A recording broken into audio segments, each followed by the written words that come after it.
어릴 적엔 누나를 삼키는 환상을 갖고 있었지만 실증이 나서 현실화하기로 했어요.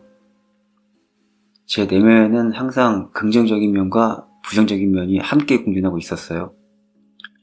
그날 기분에 따라 내 상태가 바뀌긴 했는데 침착하다가도 어떤 때는 기분 변화가 아주 심했어요. 제정신이 아닌 것 같았어요. 하지만 사람들은 내가 어떤 상태인지 눈치채지 못해요. 방법이요. 그들의 현실로 돌아오는 거예요. 예를 들자면 잘린 머리를 가지고 놀다가도 집주인이 찾아와서 문을 두드리면 잘린 머리를 가지고 노는데 현실이 아니라 집주인의 현실로 돌아오는 겁니다. 다른 예를 들어볼까요? 여자의 머리를 담은 가방을 메고 계단을 오르는데 한 커플과 마주쳐요. 그 커플과 나는 서로 미소로 눈인사를 나눠요.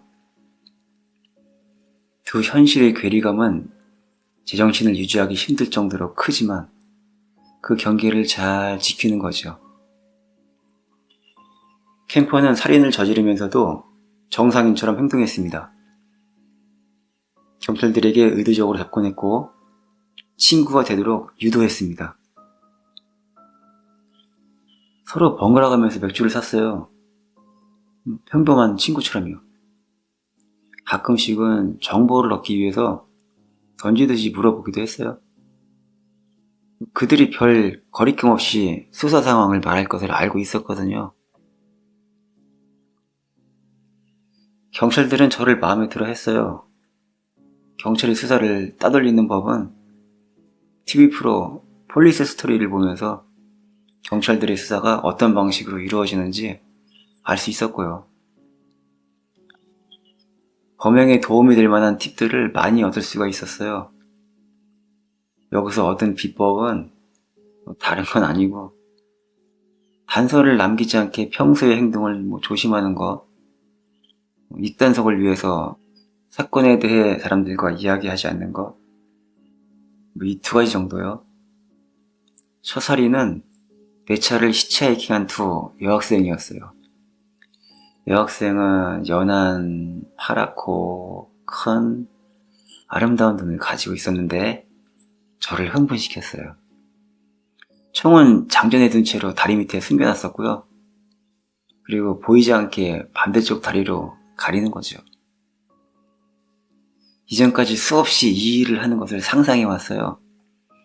나는 정상적으로 보여야 했기에 내 타깃들 앞에서만큼은 말을 잘 하려 노력했고 경계심이 사라진 그때 총으로 위협해서 헤이워드 언덕으로 데려갔어요. 이런 일은 많은 위험을 감수해야 하는 일이기 때문에 처음엔 무서웠어요. 한 명은 뒷좌석에 수갑으로 채워두고 다른 한 명은 숲으로 데려가서 칼로 찔러 죽이고 잘라냈는데 정말 지저분하더라고요.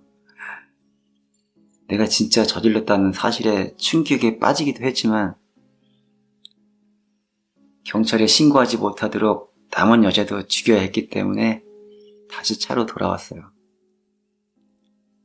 칼로 계속 미친듯이 찔렀고 완전히 죽지 않은 그 여잔 숨만 붙어 있었어요.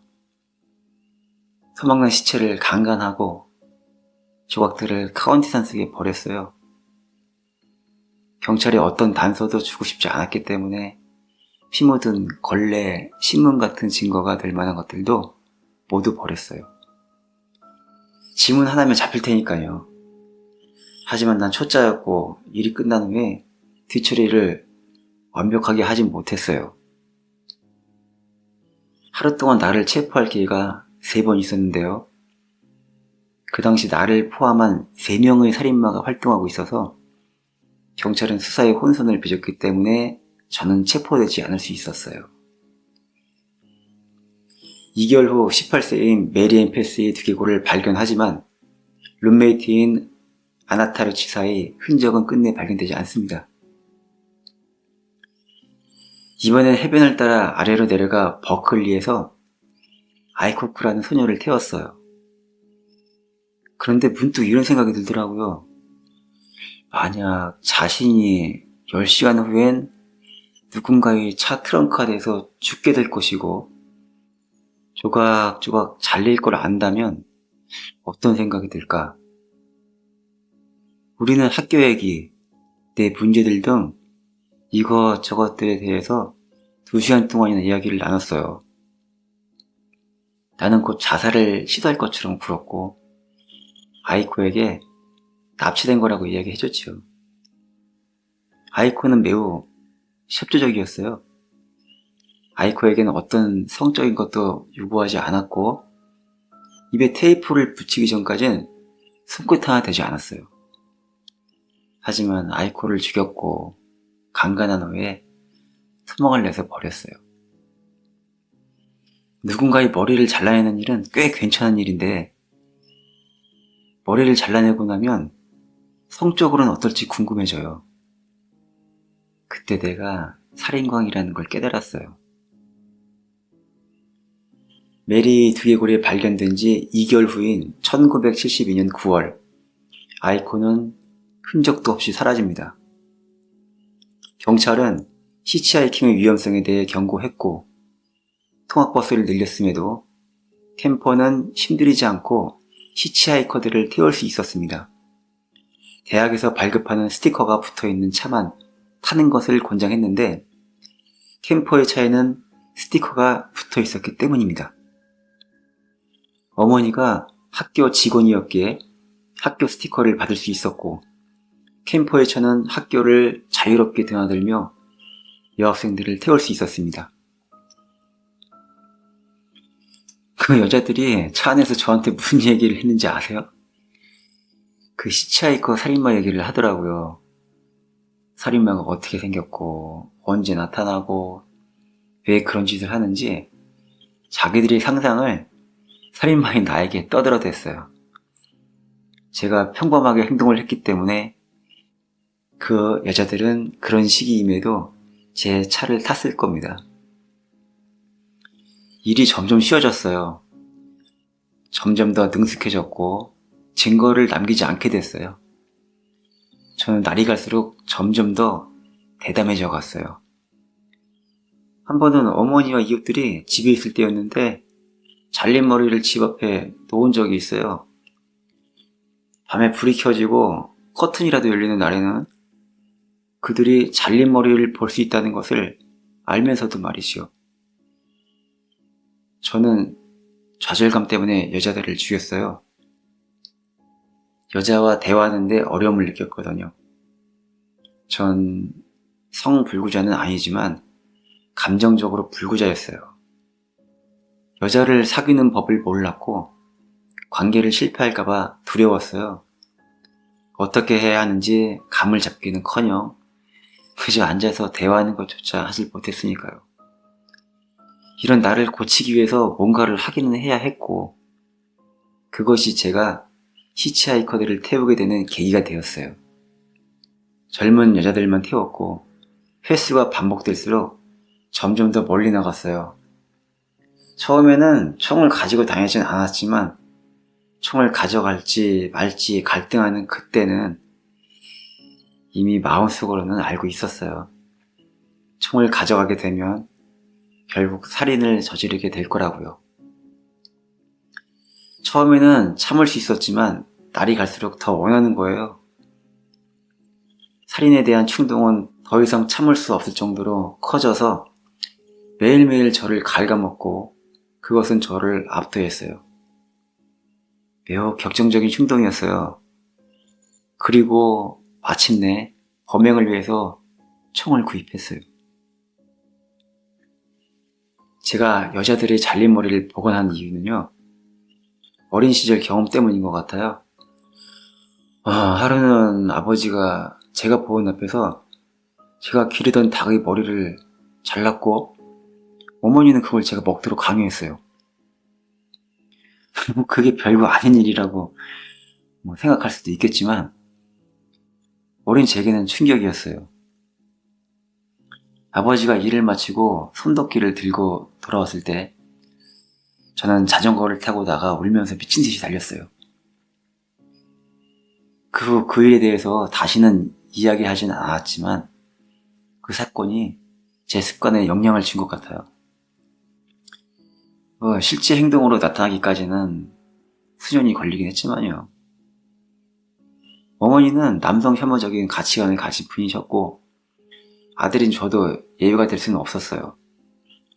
어머니는 분노에 차 있었고 졌던 어머니를 증오하게 됐지만 한편으로는 불쌍한 여자였고 저도 어머니를 사랑하고 싶었어요.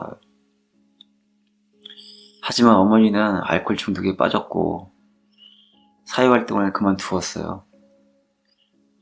어머니는 점점 더 이상해졌고 그저의 삶은 고통으로 얼룩져갔어요. 어머니가 그렇게 된 데에는 사실 알코올 중독 이외에 여러 가지 이유가 있었어요. 하지만 어머니는 그 모든 것을 제 탓으로 돌리고 싶어 했어요.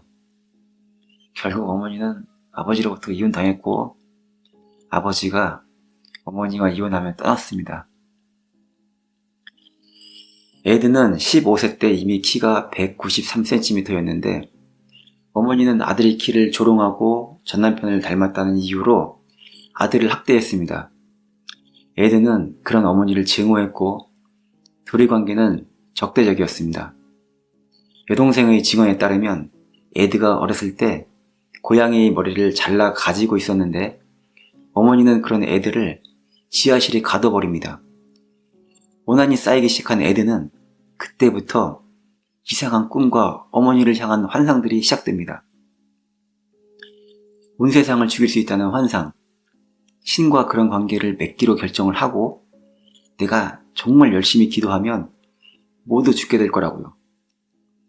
이후 조부모와 살게 된 에드는 할머니가 잔소리를 할 때마다 총으로 동물들을 쏘는 것으로 그 스트레스를 풉니다. 1964년 8월 22구경 라이플을 할머니의 머리에 2발, 등에 1발을 쏴서 죽이는데 이미 첫 발에 할머니는 죽었다고 에드는 말합니다. 그 후에 집에 돌아온 할아버지도 쏴 죽입니다. 나를 가장 아프게 했던 사람들을 공격하니까 뭔가 안심이 되었다고 말하는 에드는 정신병원에 수감되지만 그 일은 치료가 아닌 이미 수감되어 있던 성범죄자들에게 범죄 방법을 습득하는 기회가 됩니다. 그 후 모범수로 인정을 받아 퇴원을 하고 여대생들을 살해하다가 최종 목표인 어머니 크라넬의 머리를 망치로 내리쳐 살해합니다. 살해한 어머니의 시신을 토막내고 성폭행했으며 잘린 머리를 걸어놓고 다트를 즐깁니다. 에드의 말에 의하면 그가 줄곧 죽인 것은 어머니였으며 내면의 분노가 어떻게 참극을 초래하게 됐는지 말해주고 싶었을 뿐이라고요.